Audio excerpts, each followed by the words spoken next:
So I just wrote an article where I'm discussing the parallels that I noticed between the early computer era and the development of AI that we are seeing right now.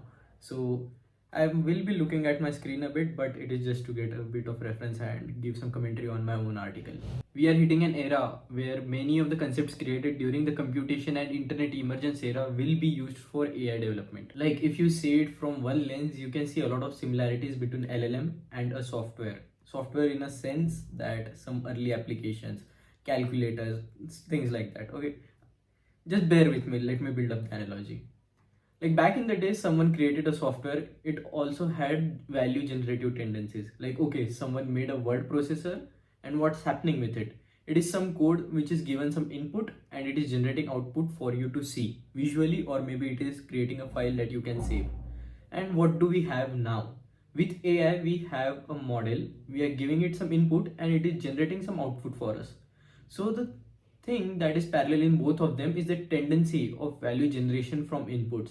So back in the day, we had isolated applications. Like you might remember or have read about it that to even run some software, you would have to insert a disk, then you would have to use the command line type interface to textually type out to which application you want to go. So they were very isolated.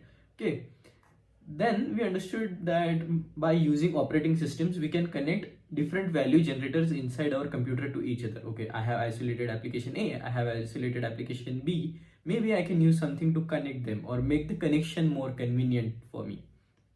And then we realized, okay, isolated application, we connect those isolated application inside our computer. What if we connect these isolated computers with each other? Okay, and for that, we started to use local networks. We started to connect one computer with another, but only those which we could physically get our hands onto. And then we started to use DNS, and that let us connect computers that we could have never imagined that existed, let alone put our hands on. Like, okay, imagine there is a Call of Duty, not Call of Duty, Counter Strike lobby. Back in the day, if you wanted to play LAN games, you would have to know the computers, you would have to connect them.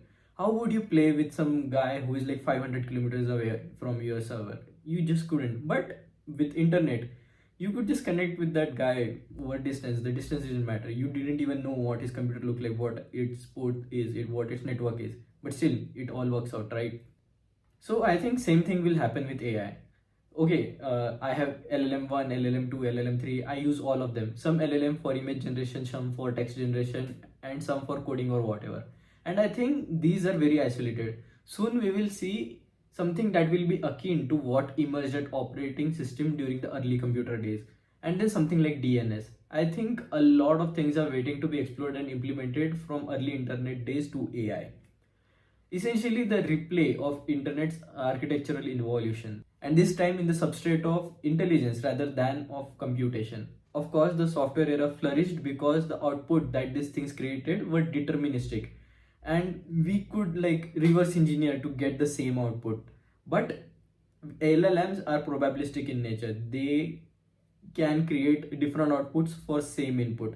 So when a lot of LLM systems are connected together, there is a chance of runaway effect, of hallucinations or generations of things which we just didn't intend. Like one AI might drift away just 5%, and then other AI just keeps compounding that 5% by doing it 5% again and again. There might be a lot of hallucinations, and that's why we need some kind of orientation layer that stops it all. And I'm building a tool called Rokan that just does that. We are trying to orient AI so that it can function better. Currently, for generation, we have LLM model providers like ChatGPT, Claude, etc. Then we have interaction modules such as Cursor, Replit, or whatever else. Now I think it is time for tools like Rokan to shine, where we are the providers of orientation so that these AI systems can work properly. So bye bye, see you in the next video. Bye.